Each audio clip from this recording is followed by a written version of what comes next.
Hello and welcome to this week's episode of Belcast. Thanks to everyone who listened to last week's interview with Riggsy.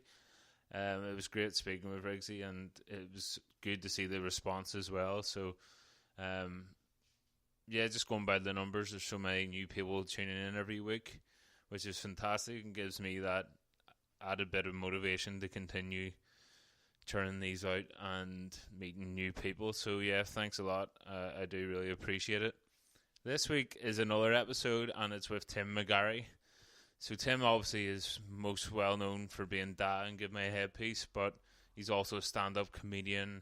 He's the host of The Blame Game on the BBC, which has been running for, I think, over 10 years at least now.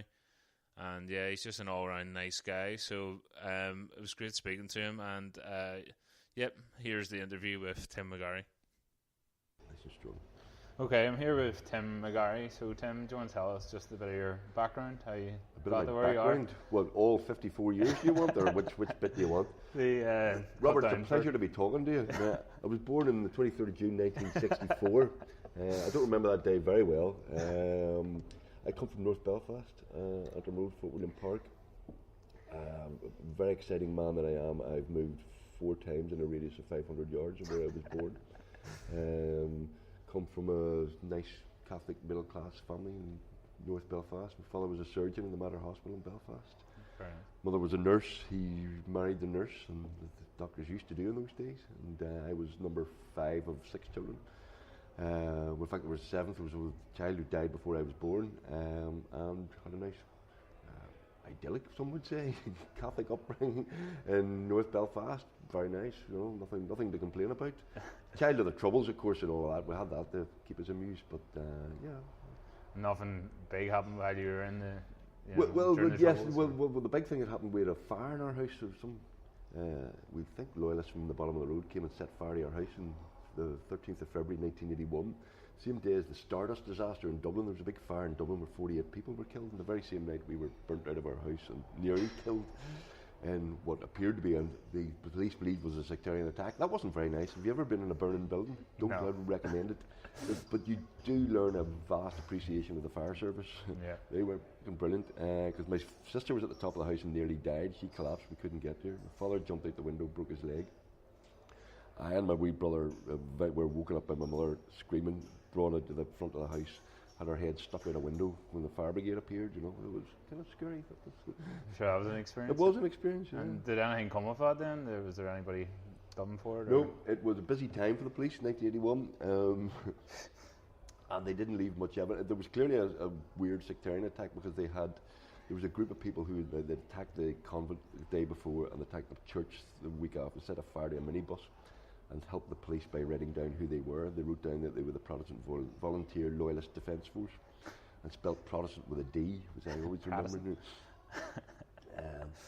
And as a result of that attack, some people get sectarian. My brother joined the Alliance Party. He went the wrong way. He joined the Alliance Party after that. That's not true. He was actually in the Alliance Party before that. But yeah, that was the only kind of nasty thing. Well, I knew some people had been shot and stuff like that, but apart from that, didn't make you want to take up arms then? No, or it didn't. No. We were kind of, as I say, sort of middle class family. My mother would have been very staunchly SDLP, arch Catholic. She didn't like the modern advances in the papacy. Would have been a big fan of Benedict XVI. Liked him. You knew where you were with him. You were in the year 1640. Brilliant. And then I think you went to Queen's when you were studying? Studied law at Queen's University with 2 fellas who I'm still stuck in a gang with, called Damon Quinn and Michael McDowell. Went to St Malachy's in the Antrim Road, did 3 A-level Spanish, Latin. I have an A-level in Latin, I remember. I have an A-level in Latin. I didn't really know what I wanted to do, drifted into law, met Damon Quinn and Michael McDowell, and after a few years of doing, Damon Quinn used to write plays in school, plays and sketches and things to entertain his fellow students. And he came to university and wrote a couple of plays, put them on in the group theatre, and got his mates to help him out and do bit parts in it. And that's where we started. And then we were there in mid-80s. We had Band Aid and Live Aid and all the African charities and stuff like that. And we did stuff for charity. Did charity shows, sketch shows, to raise money for Africa and good causes in Oxfam and the likes. And people said we were quite funny.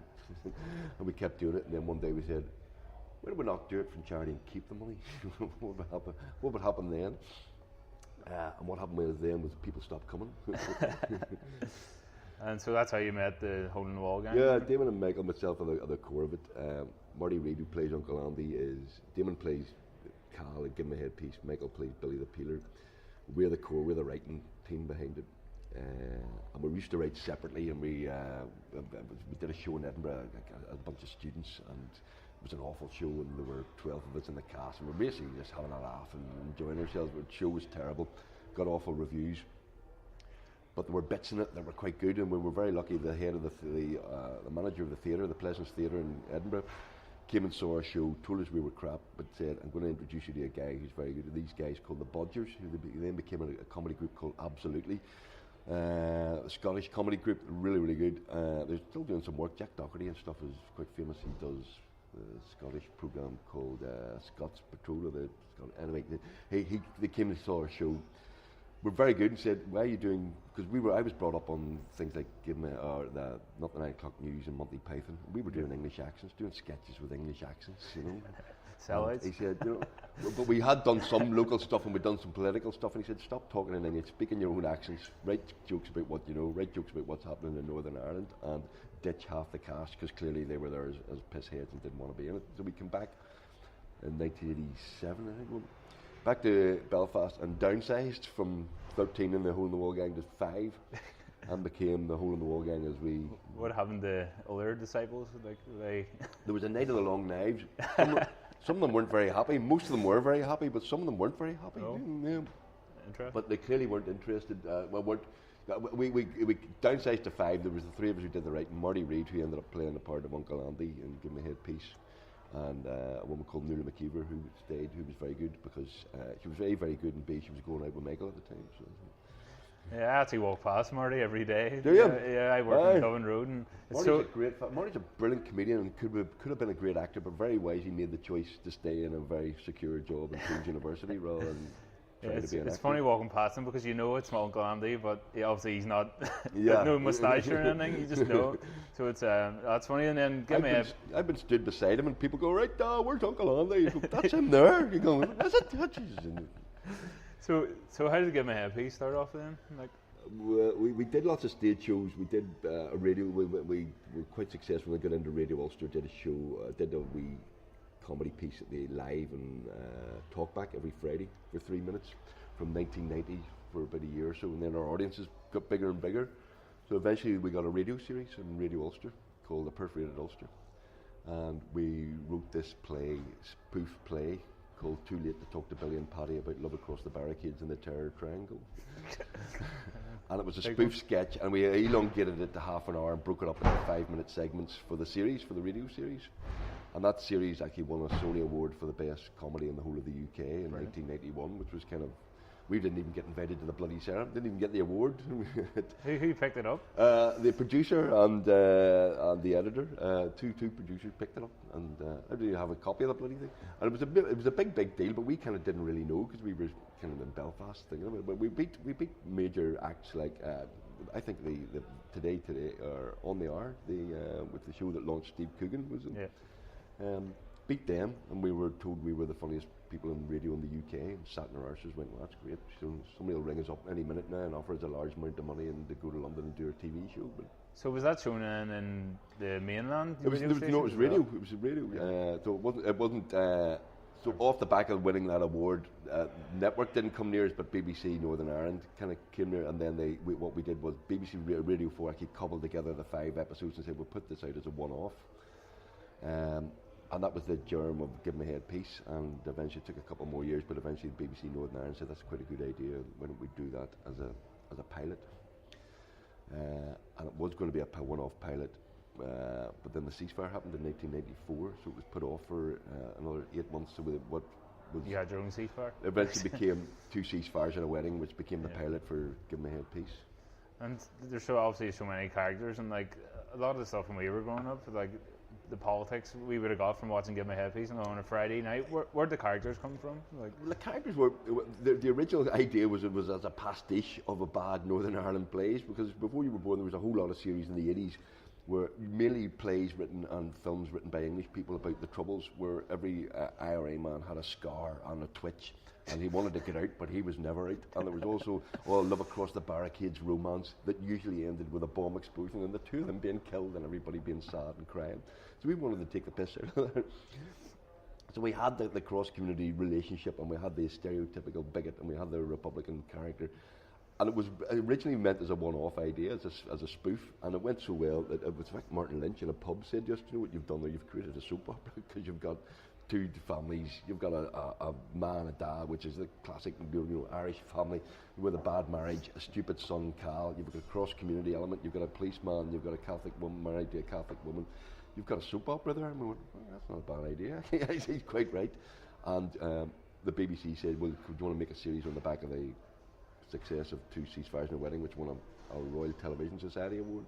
I said, all right, let's go for that. Didn't think it would last 6 episodes, and it lasted 74, you know. So. And what was the political reaction to it? Like, so obviously you'd had a big focus on it, Sinn Féin and stuff. Like, did you get any reaction out of them when you were doing it? Well, Give Me a Headpiece got bigger. It took a couple of series, but it went from quite popular to massive. I mean, I was literally chased around supermarkets with when my kids were in prams, chased around supermarkets by people wanting autographs and stuff like that. It went huge. So the political, it would have been politically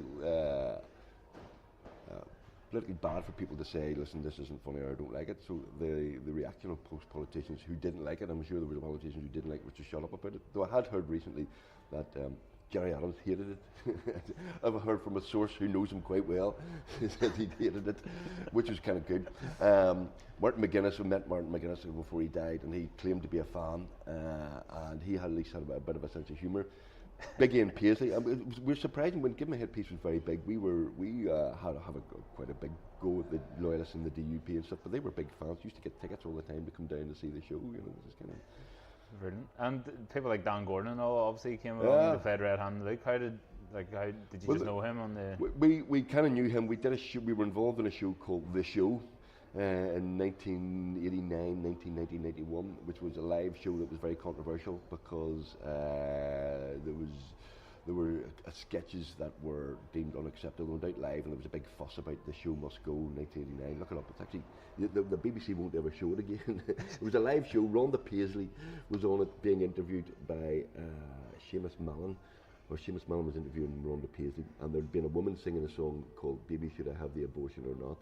There was a comedian on doing a Paisley impression who called himself the leader of the Fundamental United Church of Carnality, obviously, and it was huge. It was going out live, and the next day there was a proper, real controversy. We wrote for it. We weren't in it, but we'd written bits of it, and it was a real proper controversy. There was a famous front page of the newsletter where the headline was "Show Must Go," and on a side panel, British soldier killed. And we wrote bits and pieces for that, and we met Dan Gordon through that, and we met BJ Hogg, who played Big Mervyn, through that, and we met all sorts of actors. We met Olivia Nash as well. Well, Olivia had done bits for us on the radio, so we kind of got a good set of actors together, and that was vital as well. We expanded the number of characters. With Sammy the barman, for instance, who was only in there occasionally, but it was a great big hit. You know, Gordon Fulton, sadly lamented, just passed away there recently. Great actor, and that was part of the fun of Give Me a Headpiece, was you had the core cast of 6 or 7, but you could go anywhere and you could bring a new character, create the knee breakers, you could create, you know, and we had stupid stories, lines, and all of that. We had the tank, and we got to go to Rome, and we had a fantasy sequence where we started the Troubles. Dad started the Troubles because of the sectarian dog he had and stuff like that. It was good, great crack.